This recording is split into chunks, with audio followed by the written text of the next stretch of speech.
Hello, everyone, and welcome to What's New in Historical Fiction. This is a special audiobook edition where we have authors and their narrators. So I'm really excited about this. We've never done this before.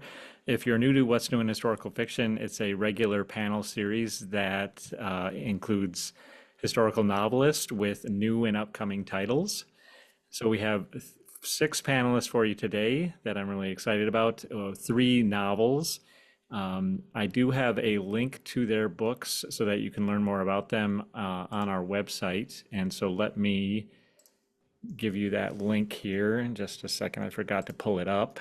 My name is Colin Mustful. I'm the founder and editor of History Through Fiction. We're an independent press that publishes historical novels. We actually have, I don't know if I can say it or not, we have two History Through Fiction authors here. Jillian Forsberg, she's the author of The Rhino Keeper. That's a novel she'll be talking about today. And Elizabeth R. Anderson is also a History Through Fiction author, even though I haven't made any public announcements, so kind of letting the cat out of the bag there. She's working on a manuscript for us right now, and we're really excited about that. Then we have Elizabeth Becker and her narrator, and we'll get to her book here shortly. I am recording this event. It will be available on YouTube later. In the meantime, you're welcome to have your cameras on or off. That's totally up to you. I do have the mics closed just so we don't have any distractions, but you can use the chat. So you'll find on the bottom of your screen a chat button. So please click on the chat, say hello, let us know where you're joining us from, and maybe what you like about audiobooks. I'm hopeful that all of you are audiobook listeners. I love to listen to them myself because it allows me to multitask, especially when I'm at work. So that's really nice. And I did post that link there in the chat where you can find these titles and also a link to where you can download these titles. Okay, without further ado, I'm going to take myself off screen in just a moment. And let's have our panelists say hello. So let's start with Elizabeth R. Anderson. If you could tell us about your novel and let us know a little bit about yourself. Thank you. It's so good to see everyone. Thank you all for joining us. My name is Elizabeth R. Anderson. I'm located in the Pacific Northwest in the United States, near Seattle. And I am here with my wonderful narrator, Ella Lynch, to talk about, hi Ella, to talk about two books that you'll see behind me. I hope I'm pointing in the right spot. This one, The Alewives, and then this one down here, Sleight of Hand. They're both cozy medieval mysteries. They are focused on three very sort of silly, plucky women who decide to brew ale, and they solve mysteries in their quaint little medieval town. They're kind of a lighthearted, fun series. And Ella is a fantastic narrator of the series. She's just got the right tone and the right voice for it. So super happy to be here, and I will pass it off to Ella. Hi, I'm Ella Lynch. I'm over in the UK, and I have narrated The Alewives and Sleight of Hand for Elizabeth, as well as about 160 other titles, ranging across all genres. But I love historical fiction, and I'm very excited to talk all about historical fiction with you today. I don't know if there's anything in particular anybody wants to know about me, feel free to ask questions in the chat. But yeah, I'm here to big up Elizabeth Burke and all these other amazing authors and narrators too. Thank you, Elizabeth and Ella. So fun fact, I listened to Elizabeth's novel, The Alewives, which was narrated by Ella. I listened to that while at work, and I liked it so much that I reached out to Elizabeth and said, hey, do you want to write a book for us? So yeah, so make an audiobook. If you're a writer, do an audiobook. It gives it so much more access to people, and you never know when a publisher might be listening. Yep. That makes me so happy to hear that, because it's such a joy to work with Elizabeth, and that it has had an impact on her work going forwards is Absolutely fantastic. Hooray! Yeah. Well, next, let's say hello to Elizabeth Becker. If you could tell us about your novel.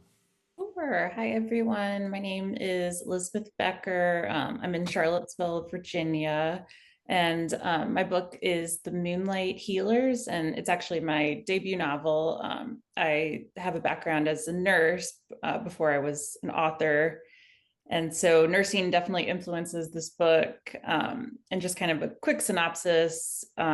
Basically, it's about one woman discovers, and this is not a spoiler, but discovers that her family has a secret magical healing ability that she had never known about, that they can bring people back to life. And it's about her discovering what that means, what the consequences are. And then at the same time, we switch back to her grandmother's story of set in World War II France, where she is also coming to terms with that magical healing ability and what it means for her as a nurse, especially during wartime.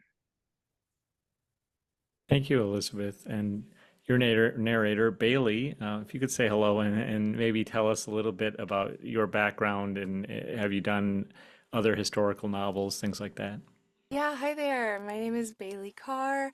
I was so lucky to be one of the two narrators of Elizabeth's book, and I grew up in East Tennessee, so I really appreciated the location also of the book and getting to a little bit lean on that Southern accent in the back pocket.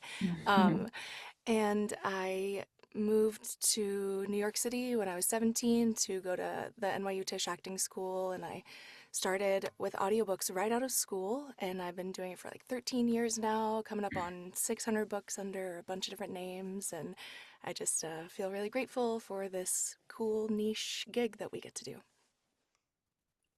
Thank you, Bailey.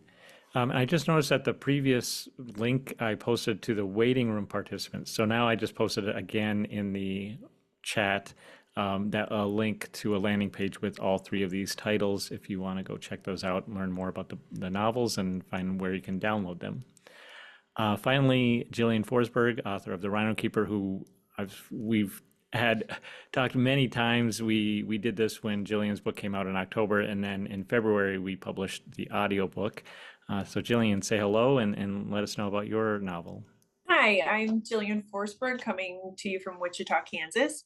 This is my book, The Rhino Keeper, based on the true story of an Indian rhino named Clara who became the first animal celebrity. She traveled Europe for about 18 years with her Dutch ship captain caretaker. And the story was something that I kind of just stumbled upon. But the best part about it was figuring out a narrator who could tackle someone who is from Dutch descent with a very difficult first name to pronounce, is my main character.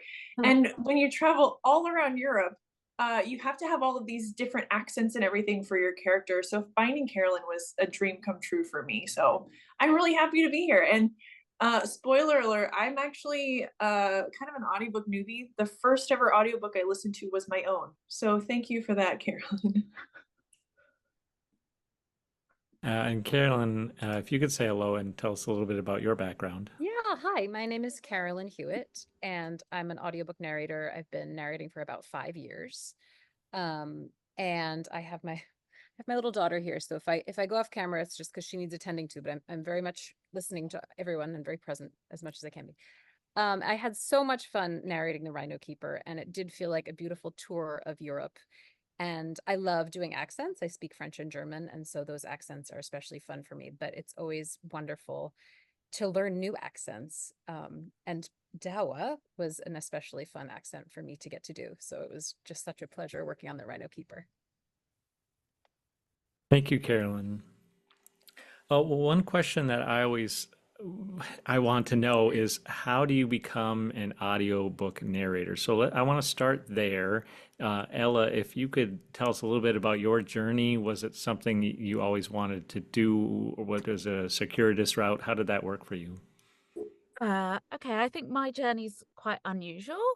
Well, I always wanted to be an actress. I always wanted to be a voice actor. I did performing arts in college, and then I got through to the final rounds of auditions for drama school and didn't get accepted.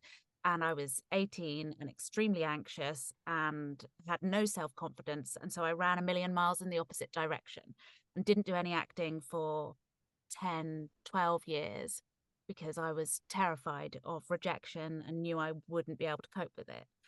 And then I had a daughter at 25, and something about becoming a mum made me realize that it was okay to fail, and that it was okay to try scary things, and that nothing really bad would happen if I failed. And so when my daughter started school, when she was 5, I had a friend said to me, "So when are you doing this voice acting thing then?" And I was like, "I don't know what you're talking about. I can't do this. It's too scary." And she was like, "Well, why? What's so scary?" And I said, "I haven't acted for like 10, 12 years. I don't know if I can still do it." And she was like, "Okay, should we find you some courses?" And I was like, "Okay." And she was just the most amazing friend, and literally got online that day and found me 3 different courses, and a local theatre school and a local arts center, and signed me up. And I had like no money, like it was really couldn't even really afford the courses, but I rang my husband and he was like, "Yes, of course you should do it." And I went, and literally that first course that I did, which was like a voice acting workshop in a fantastic theatre school in my city, that Sir Ian McKellen recommends, like the school. So it was amazing. It was just a day workshop, and I was like, I can act. I can do this. I've missed this so much. And my appetite was just like voracious. I just needed to do it. And I met an amazing elderly voice actor there, and I took him to the pub and grilled him, like wrote reams and reams of notes about where I was supposed to look stuff up and what to do. And I just dove straight in then to research, like just spent hours and hours researching how to do voice acting. I didn't realize that there were different elements to voice acting, and then uncovered what my niche really was, which is audiobook narration. Like I do 95% audiobooks, I would say, because I just love books. I've always loved books. As a child, I was a school librarian, primary school and secondary school, and I have like a massive library of books downstairs. I'm a voracious reader, and I just needed to like get deep into the books. And so yeah, I did those courses and did loads of research, and my husband used some of his inheritance from his grandma to buy me my like microphone and setup and everything, and I paid for an engineer to come round and help me set up my space, and just went from there. So I finally did it, and I was absolutely okay with rejection for the first time in my life. I was like, it's fine. And I have narrated loads of books, and I have auditioned for way more and haven't got them all. And I've realized that not every book is the right book for me. Not every book needs my voice. There are millions of books and there are thousands of narrators, and you need the right narrator for the book. So yeah, it's just the best job ever. I love it so much. I've been doing it for 7 years now. So it's been like 7 years since January 2018 was when I did that first course. And now it's my full-time job. I was working as a waitress at the same time to begin with, and trying to fit it in around everything else, and burning out, and now it's everything. So that's how I became an audiobook narrator. That's a wonderful story. Thank you so much for sharing that, and congratulations on how far you've come with that. You're welcome. Thank you. One interesting thing to me that you mentioned is rejection. So, I talk with authors all the time on my podcast about the rejection they go through in trying to get their manuscripts published. But one experience that Jillian and I had when we put up the Rhino Keeper on Audible for audition, well, we had a flood of auditions, and that takes work. That takes work to read the sample and to put yourself out there. Well, I can't imagine how many times you have to read one of those auditions before you book a gig. Um, so Jillian and Caroline, maybe you can talk a little bit about that process, what it looks like on your side. Yes. Auditioning is hard, I think. And I think that I don't know about you, Ella and Bailey, but I set myself a time limit because I know that especially with audio auditioning, I could always go back and fix something. My background my background is in theater, and so for theater auditioning, you just get one shot and then you leave the room and you see how it went. But with audio, I get so obsessive and like try to take out every little breath and everything, which can just drive you crazy. So I give myself an hour limit, and after an hour, however it is how it's going to be. And honestly, I don't, again, I don't know what the two of you think, but I think generally my first pass is the best one anyway. So kind of going back and correcting might just take out some of the natural connection to the text. Yeah, I guess that's my perspective on audio auditions. It was interesting when we did that, Carolyn, because you were sick and you Yeah, I had couldn't COVID. audition. Yeah. Yeah, so we took this gamble, and I listened to several of your little samples that you have on your website. And I said, I think that she's the only person who I'm considering who can hold the emotional weight of this story. And so we had 65 auditions come through, and it's like a little, I don't know, 2-minute, 30-second clip. And by the time I'd finished listening to every single one of them, which I did, my 9-year-old daughter had the entire 2 minutes memorized, and it was just like mouthing it in the backseat of the car every single time I played another one, right? But it's so funny because after listening to all 65 of those, I noticed two main things. One, not a single narrator pronounced the main character of my book's name the same. All of them were different. And for the audience who hasn't read my book, his first name is Dowe, which is spelled Douwe. And it's probably one of the most difficult names to pronounce and to stumble over. But if you're just listening to it and you say the word do, then you're not going to hear a name. You're going to hear do on a grass or do you want to go to the mall? So that was really difficult, right?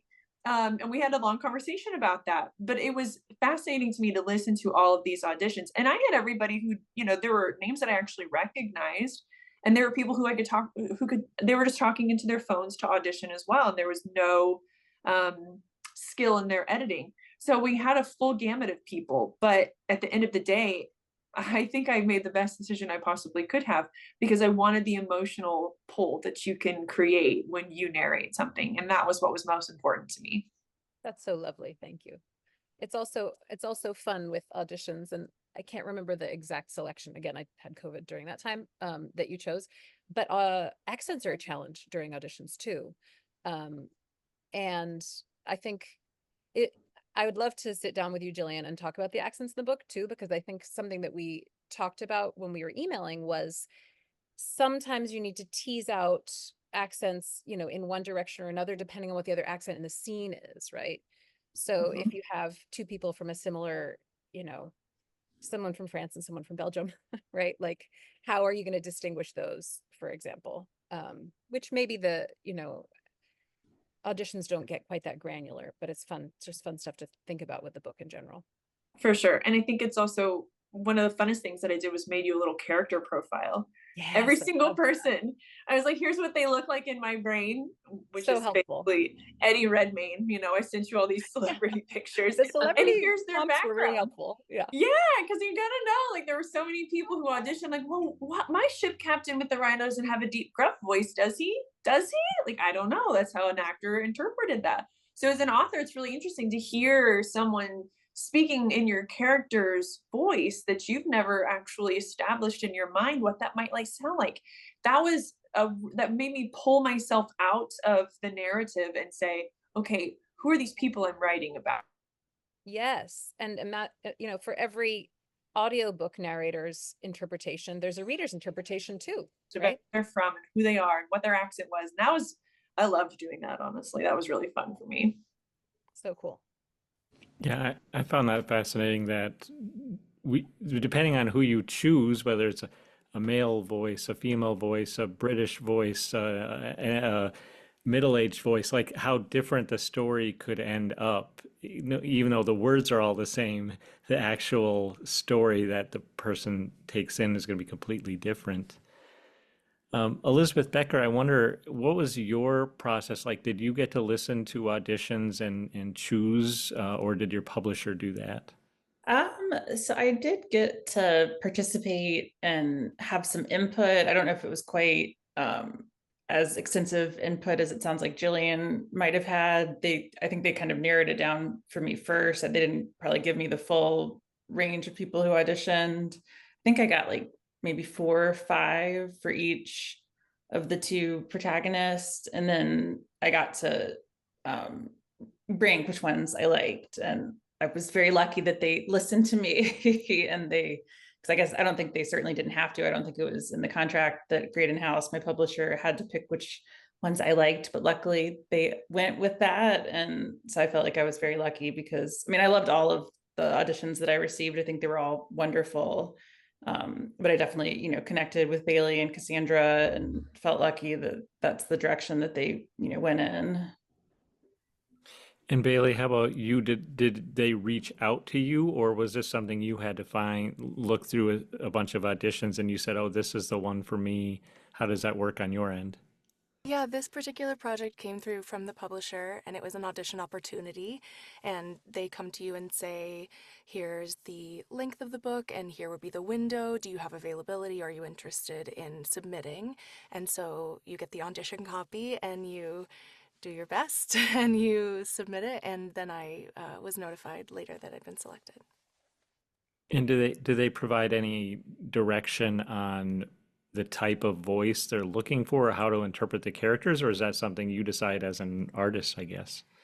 You know, they always include the blurb from the project, and then it's kind of on us, I think, as narrators. I don't mean to speak for all of us, but that we go and we look at the author, and this was Elizabeth's debut, so that was a little bit different. I couldn't see, who had voiced her books in the past, those sorts of things. But you do learn about the character, what their age range is, where they're located, and you just try to, I guess, imbue your sample with your best shot of what that means to you. I'm curious, Bailey, about your studio. I see sound panels in Ella's studio. I don't know what those are called in yours.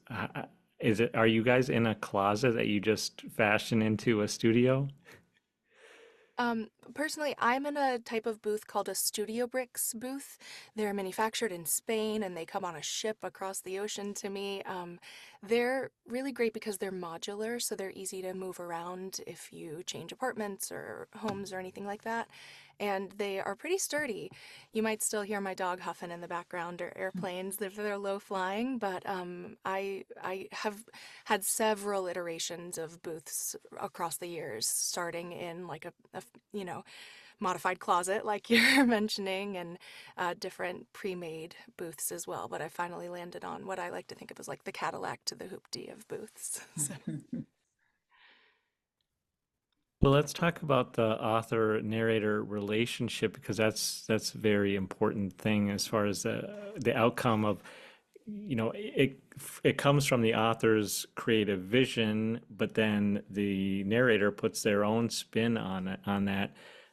Elizabeth Anderson, I know you were working with Ella on more than one project, so talk about establishing that relationship and then what makes it work. Yeah. I went through a lot of auditions. I listened to a lot of auditions before I chose Ella. I think that one of the things, she was the only one who stood out in that my books are not, they do have a lot of sort of funny, lighthearted elements to them. And I needed a voice that could convey the Middle Ages, um, but also humor. And so I think that Ella's ability to convey that humor in her voice also just translates into who she is as a person. She's got a good sense of humor, and she's easy to work with. Very like bright and enthusiastic person. We have gone back and forth multiple times on all the books, and I would like to keep her through my whole series because of, first of all, consistency. Readers and listeners prefer to have the same narrator if possible, but also just we work really well together. I mean, the last time I was in the UK last year, we tried to meet up because we were close together, but unfortunately Ella was dealing with some illness, so I couldn't see her. But I feel like it's turning into not just an audiobook narrator author relationship, but also a friendship as well. And so I think that's a lot of it. Just good communication, good sense of humor, ability to be open to compromise and feedback. I mean, Ella finds mistakes in my books and sends them to me, which I really appreciate. So I can go back and fix them. And so it's been great. Yeah, it's been a really positive experience.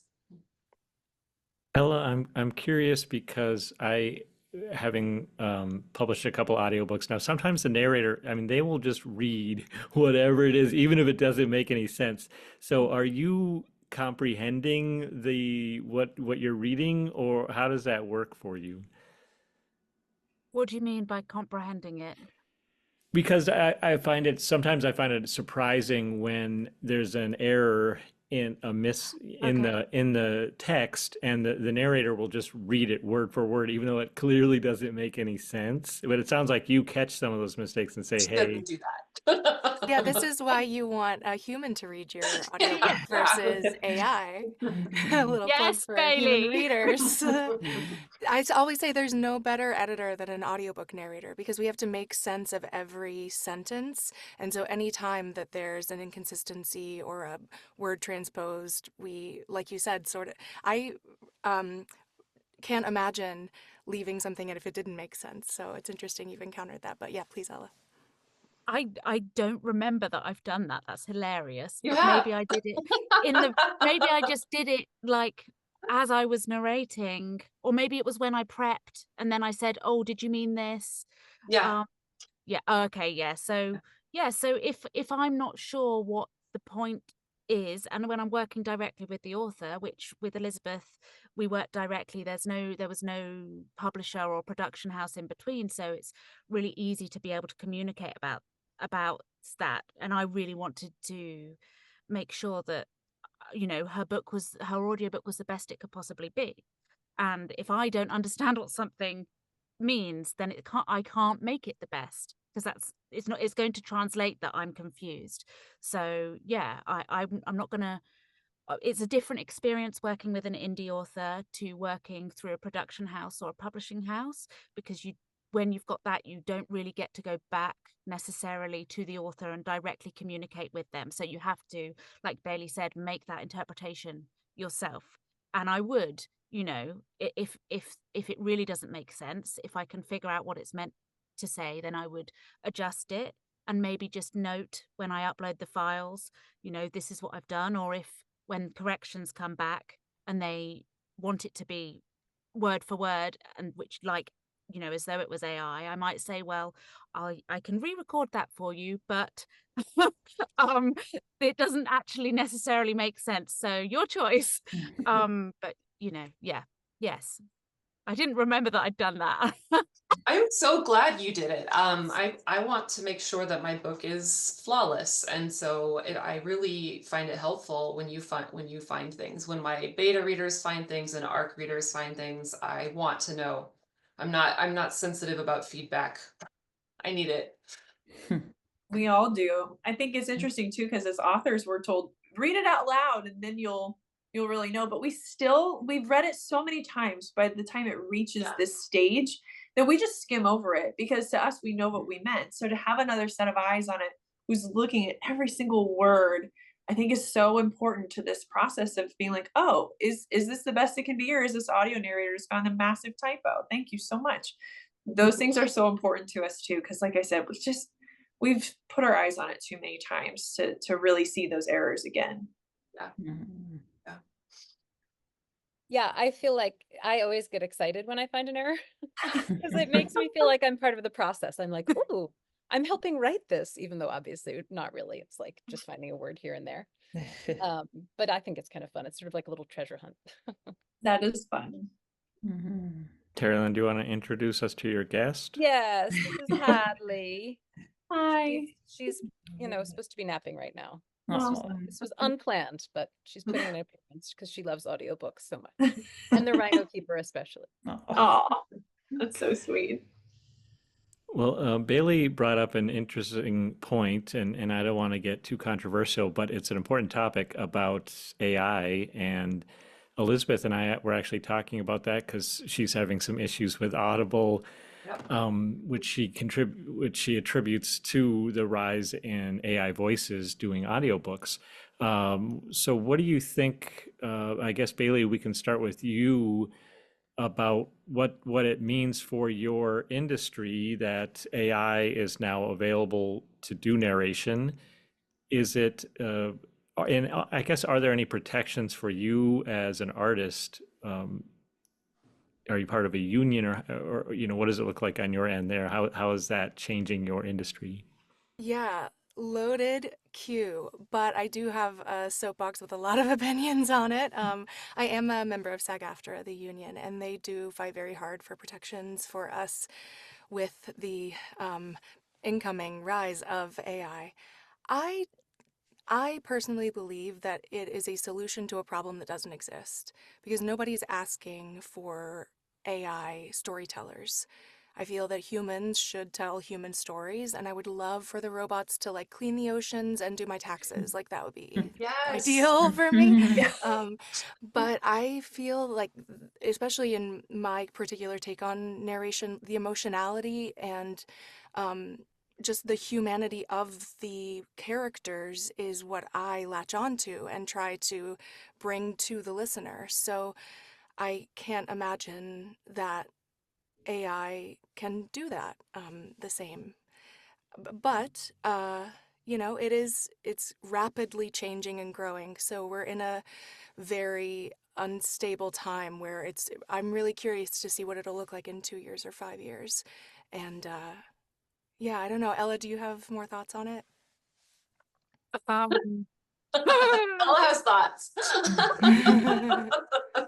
apart from just like frustration and anger and disappointment, particularly in particular companies stealing our voices and harvesting them and using them without our consent. Yeah, I think it's a real shame. I think that basically the same thing as what Bailey said. It's all about humanity. We're humans. It's the human element of a book,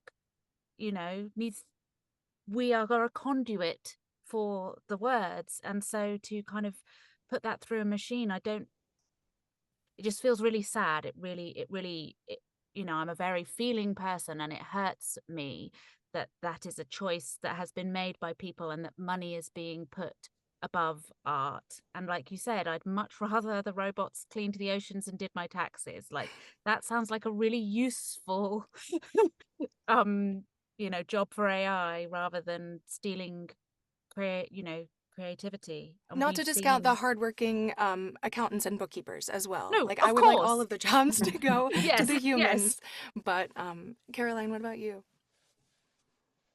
Yeah, I mean, I agree. I don't know that I have anything profound to add other than that I don't know. I don't even like using the automated checkout at the grocery store. Like, I do feel like human connection is really what life is about to me. And I think the one thing that I feel is a little bit heartening is that we still have theater, right? Where that could have died out years ago with, film and TV. And there's something really deep inside us that needs to see other people connecting or hear other people connecting, and to have that human element is irreplaceable. And I just hope it doesn't take too long for people to understand that. I know I from think an indie author's perspective, because that's what my background is, I know that there are a lot of indies who feel very conflicted because they want to have an audiobook version of their work, but they cannot afford narration. And so a lot of indies are embracing it. And on the one hand, I understand why they are embracing it, because it is expensive and it is time consuming, and AI does seem like a good fast option. And that's one of the reasons why I'm having a problem with my most recent audiobook. Audible's backed up because they have so many AI narrated books that are in the queue. But I think that especially coming through COVID, where we lost a lot of human connection in the first place, we need to be moving toward connecting with people and community, and humanity, not away from it. And it's concerning from a social perspective. And I also believe that all of these talented narrators deserve to earn a living wage. This is their livelihood. So it's just heartbreaking to me. And also AI generated books, but we don't have enough time for me to get into And going back to what a lot of you have said, but I think one of the things for me is there's no way that AI would be able to get the accents that I needed, the pronunciations that I needed, the influence that I needed, the emotional scenes that I desperately had to have. I expect you to all cry at the end of this book. And if you don't, I'm probably going to pinch you and make sure that you are not AI yourself.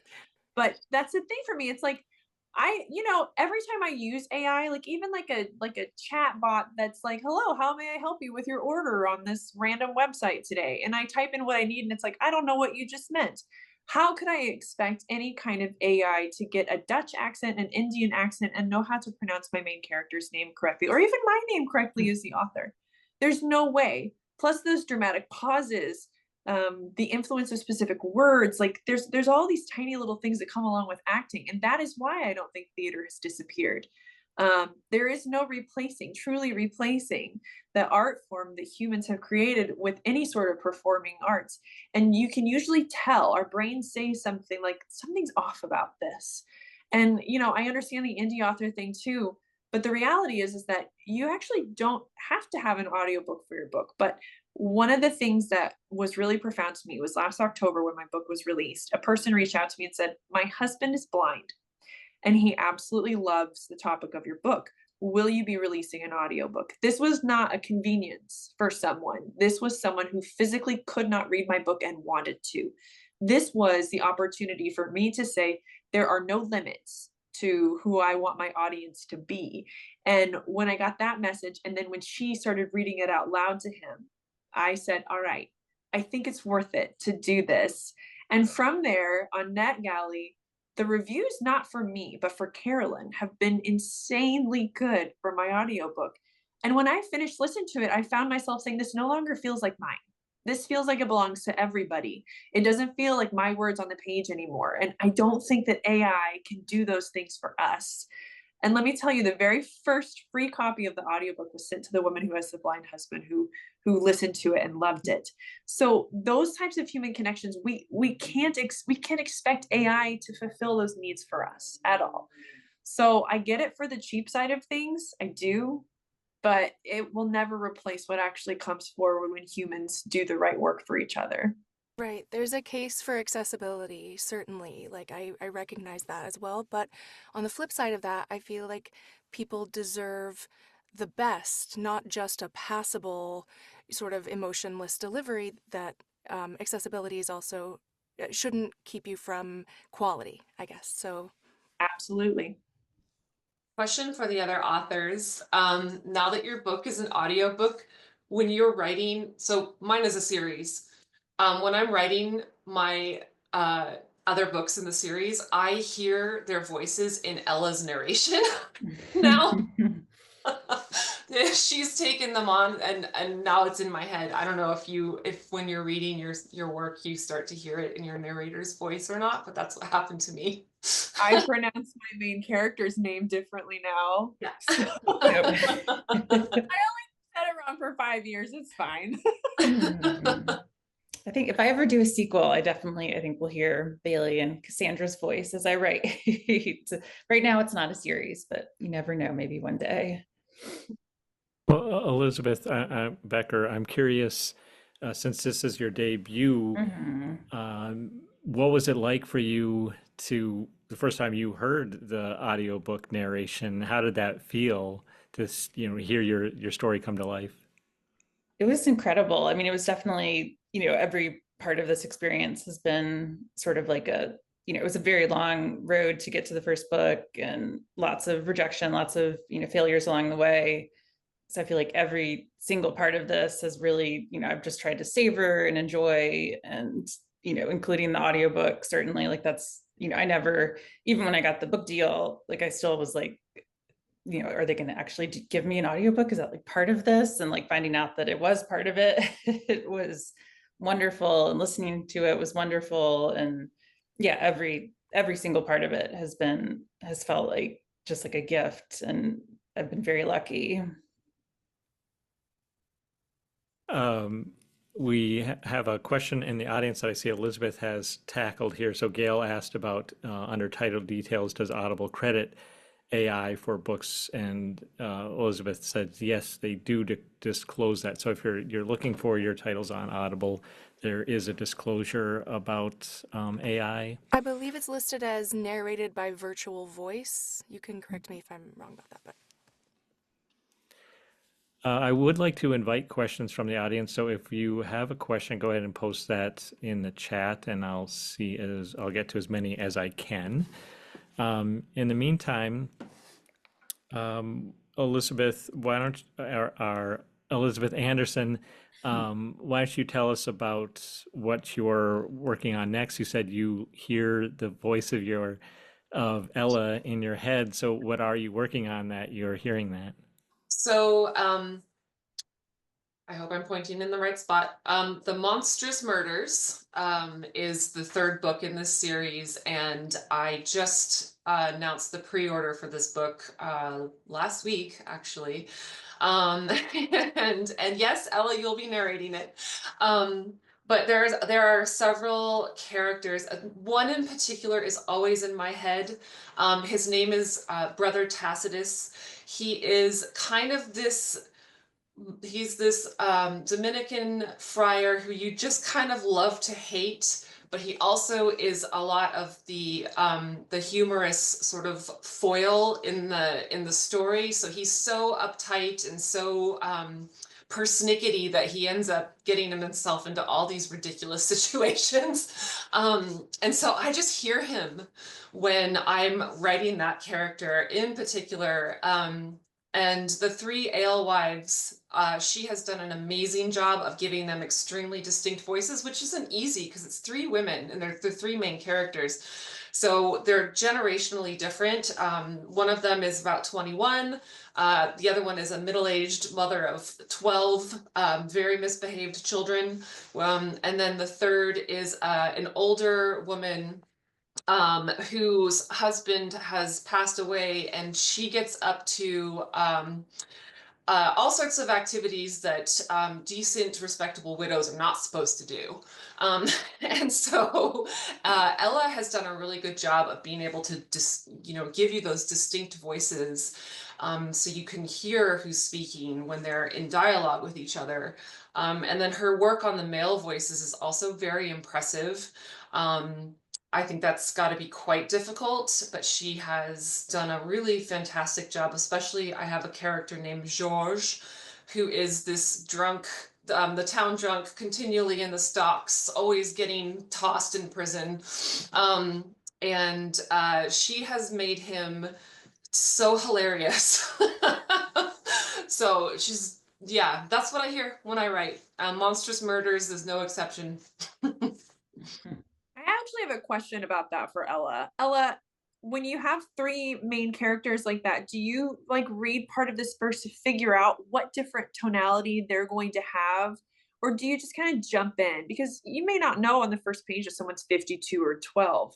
So do you just make tons of character notes as you read, or how does that work for any of the narrators the first time you go through something? How do you figure out what you're supposed to do with those people? Or is that more like the author should tell you?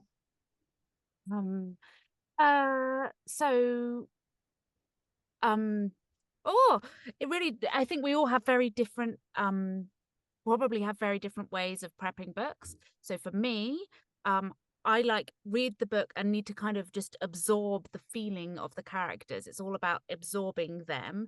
And particularly with Elizabeth, she was able to give me notes about like specific notes about the characters, but I'm not making any accent or voice decisions until I've read the whole book. The whole book, I need to have read the whole book before I'm recording it, and then I will be recording a sample when I'm working like directly with the author, making sure that I include all the main characters to check that they're happy, that I've nailed what what I'm thinking, what they're thinking, and then at that point we can have a discussion about, yes, you've nailed it, or no, actually this person's older than that, or they sound too old, or which I think we had with one of the characters. I made her sound a bit too old, and she's a little bit more, I didn't know that she was a bit risque in on the side. So I was like, oh, okay, that doesn't show up in this book, so I need to make her sound a little bit younger and a little bit less haggard. But yeah, so for me, it's, I've got you, and for all of us, I'm sure you've got to read the book first to know before you can make any kind of decisions. I don't know if I answered your question very well there. So Yes, for sure, you have. Yes. Bailey and Caroline, how about you guys? Yeah, I agree. I feel like you don't have a sense of where you are. You need to start the recording process knowing where you're going to land. So I agree that you just have to read it first. But as far as making those choices, I don't know that I articulate. I mean, I make a lot of notes, but I don't know that I say, like, you do sort of find the character's voice in the moment when you begin narrating, I think, because it's all in relation to who else is in the scene and in the room as well, to sort of orient the placement of the voice personally. But I know that Carolyn is not notorious, is lauded and well known for her accent work in audiobooks. Oops. Thank you, Colin. Thank you. That's so nice, Bailey. I'm happy to be notorious for my accent. Yeah, I think it's similar to what both of you described. I like to just really read the whole book and then sort of brew on the characters and the sort of essence that I get from them, which to me is equally important as the accents or their exact voice, right? The sort of who the soul of them, is. And Jillian had some wonderful notes for me as I recorded, about a scene where two of the characters' voices sounded a little too similar. And that's something that can be tricky, right? Because maybe, we don't have unlimited voices that we can each make, right? And so if there's some characters that are more similar than to other characters later, if they're in a scene together, it is really important to pull them further apart just for that scene, even, so that it's clear to the listener, who's saying what, especially in quotes that don't have attributions. So that was really lovely of Jillian, and a nice dialogue for us to just make sure that the one scene on the ship with the captain and Dawa, or Dawa was the captain, but the first mate, were very distinct, and that was very helpful. Because that can be something that's tricky, given, being a, woman in my early 40s, when I'm voicing two men who are in their mid 30s, it's tricky maybe to make them super distinct. Yeah, and in that circumstance, one is Chinese and one is Dutch, and it's hard to be able to because they're both speaking the same language. It's really hard to be able to discern that. So for me as the author, it's like, I think I remember who's speaking, and I actually had to go look at my book and figure out who was saying what. So I think those types of things too, a lot of our readers and listeners don't know. It's like, oh, there really was work behind the scenes on these things. It wasn't just a straight through read for a lot of this work. But I am envious of you guys as well, because in traditional publishing, you don't always get to collaborate with the author. So Elizabeth and I didn't really get to connect at length before recording this book. I know. I'm so jealous now hearing this, because they kept us very, very separate. I feel like there's no, I think I had to ask for your email for something. And I remember it was like a process to even for them to approve giving your email out to me. Like, it's just like wall between Yeah. at least in my case, maybe because I was a debut author, I don't know. No, it's across traditional publishing. There's generally a big distance, and I think probably the listeners here, maybe I'm making this up, but about like 80% of what you hear, the author doesn't get to really collaborate at length with the narrator. So a lot of it, when you asked earlier, the director in the room really is the author's writing. They give you clues and hints, and when they say, like she said, conspiratorially, like I try to honor those things in the performance and let those be a lot of the do a lot of the decision making in the delivery. But yeah, I wish that I was given an opportunity to collaborate on all of my projects. Well, I'd like to continue to invite questions from the audience. So if you have one, go ahead and post it in the chat. I see Gail did ask a question about accents. And so, Carolyn, maybe you can speak to this a little bit. She says, a protagonist is from Dundee, Scotland. It made me slow to contemplate an audiobook as much as I love them. I'm not exactly sure what she's getting that at, but maybe the accent might be too thick and you have to soften it a little bit. Like, how do you determine what's palatable versus what's authentic? Yeah, I think the main thing always is comprehensibility, because the listener doesn't have the text in front of them. And if they're not understanding what the character's saying, then our job has not been well done, you know. But I hope that accents don't deter people from audiobooks or from using those accents, because even a sort of light accent can just be a great indication, as I said, of the essence of the person, almost more than where they're from. And I mean, I recently did a County Mayo accent for a book that I narrated in January, which was quite distinct from the other Irish that I had done. And it was really fun. So I'm not sure about what a Dundee, Scotland one sounds like, but it's a funny thing in that we have to indicate that to our listeners, and most of our listeners are not going to know exactly what a County Mayo or a Dundee, Scotland accent sounds like.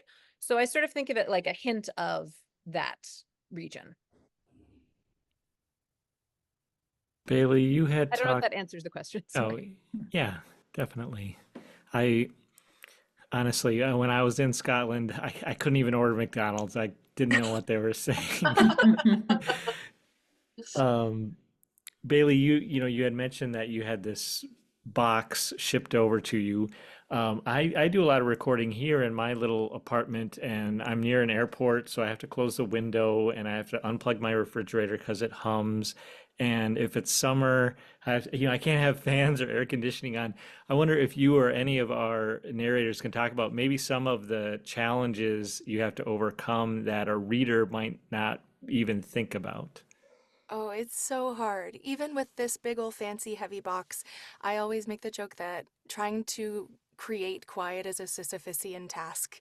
It is, you will never, I mean, you do your best, but there will always be lawn care and airplanes and neighbors, and it's challenging. Yeah, I currently actually generally record on an evening shift, so I get started at about 7 o'clock and I go till 11 or 12 or 2, depending on my stamina that day.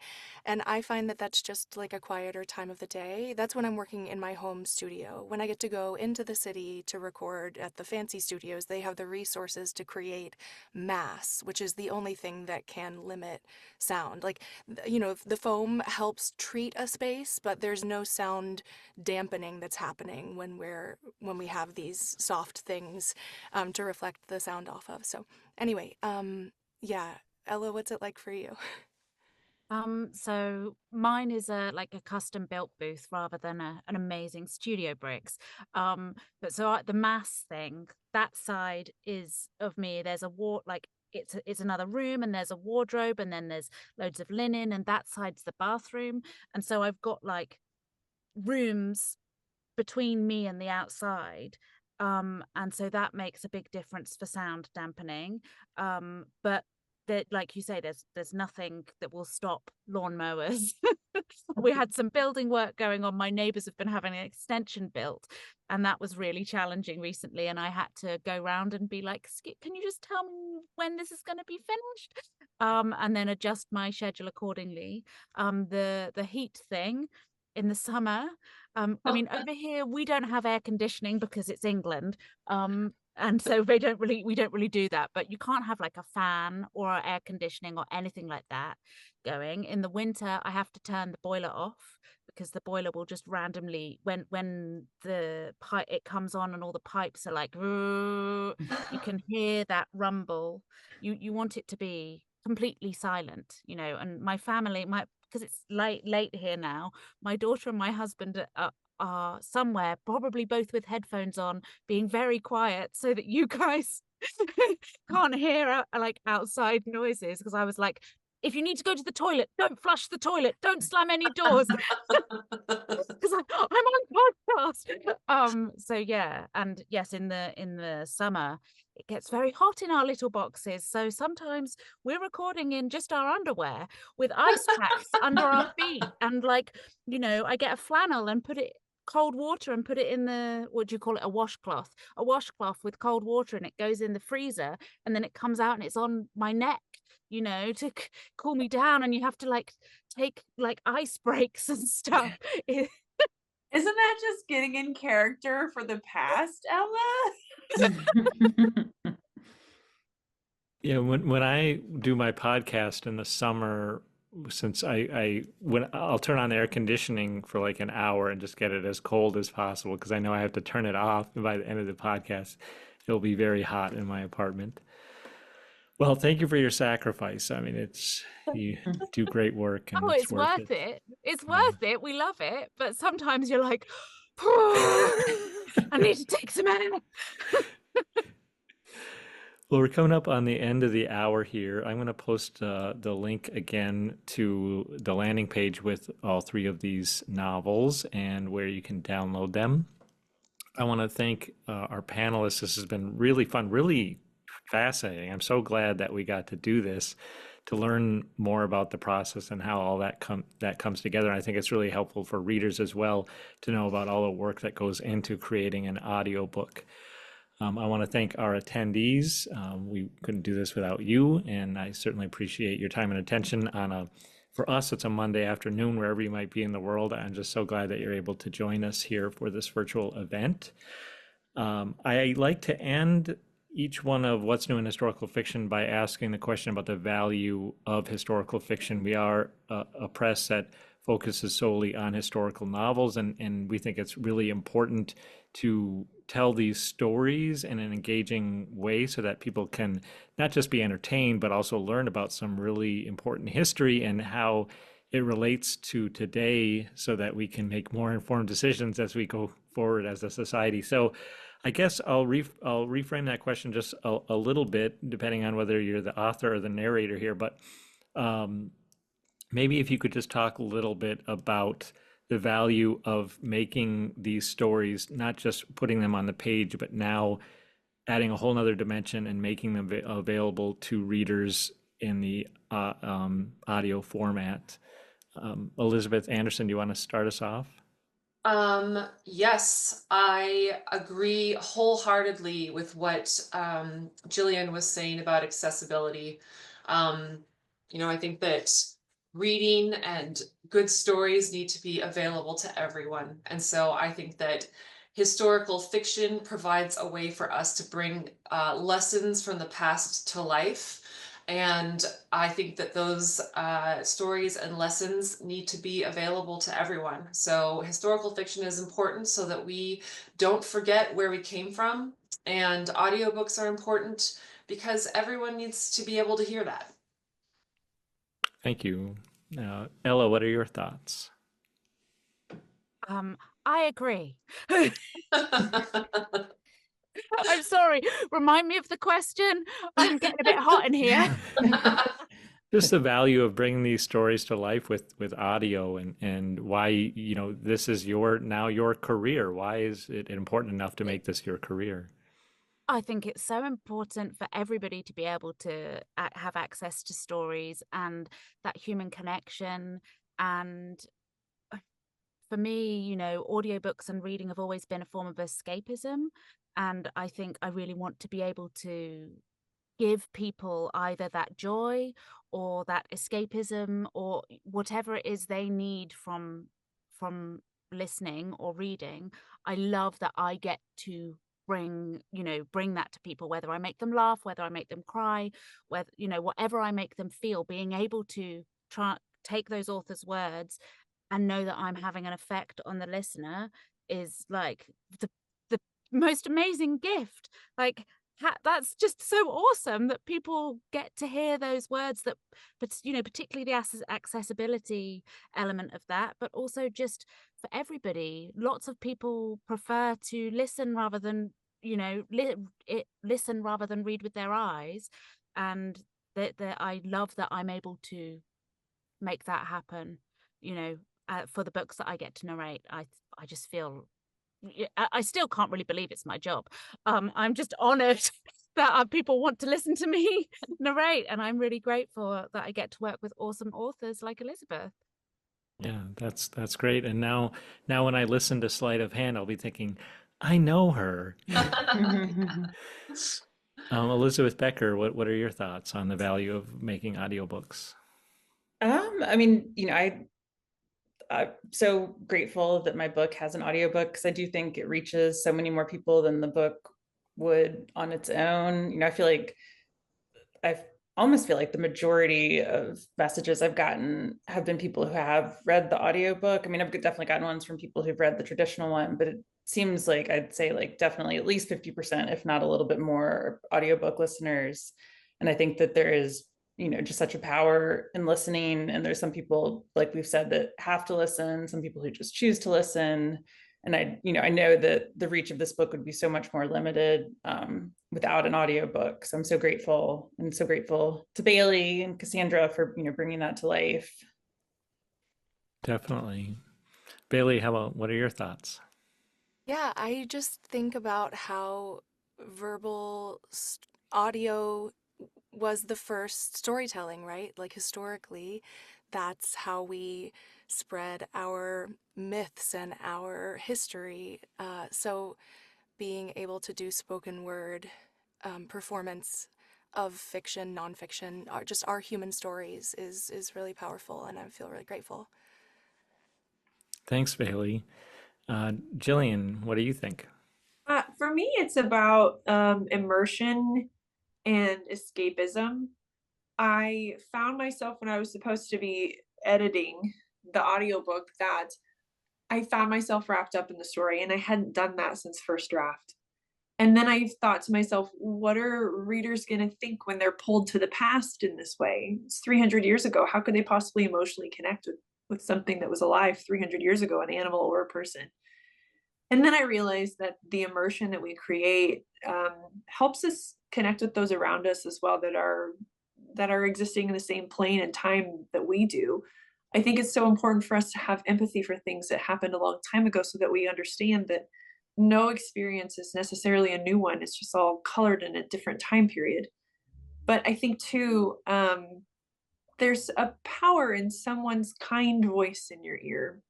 And not everyone who, maybe they live by themselves or something similar to that. Sometimes people just need to hear somebody else's voice that they trust.